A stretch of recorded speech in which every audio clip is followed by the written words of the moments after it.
Tonight, 36 employees at the Spokane County Jail and Geiger Correction Center face layoffs by the end of the year. Several staff members worked their last shift today in the hopes of qualifying for extended medical benefits.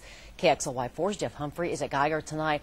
And Jeff, several crime-fighting programs are getting the axe. Well, Robin, both Geiger's work release program as well as electronic home monitoring are being eliminated. That is terrible news for the corrections deputies who work here.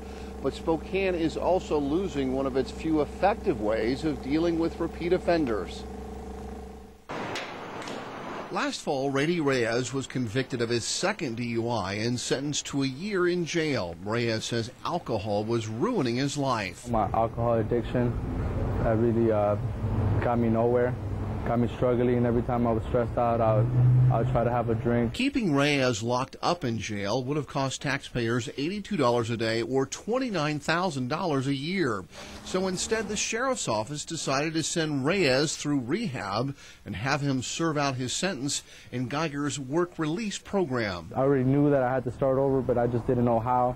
Our program kind of pushed me into the right direction. But now the work release program is being dismantled. Its staff being laid off as the sheriff's office slashes $3 million from its jail and Geiger budgets. We did cut back in some M&O, some contract services that we had used. We did cut back in.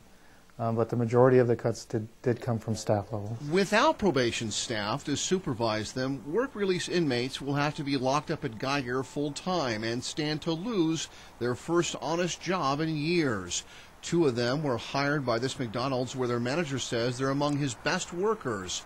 Captain John McGrath worries unemployment will lead these almost rehabilitated prisoners to reoffend when they're released, and now he's scrambling to find a way to wrap up their sentences by the end of the year. What we're doing is looking for help from the court that we may be able to convert some of the remaining sentence into a work program, have them report back to do day labor to complete their sentence.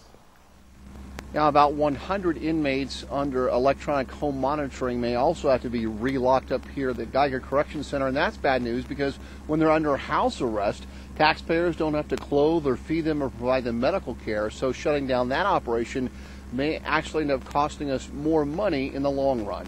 Reporting live at Geiger, Jeff Humphrey, KXLY4.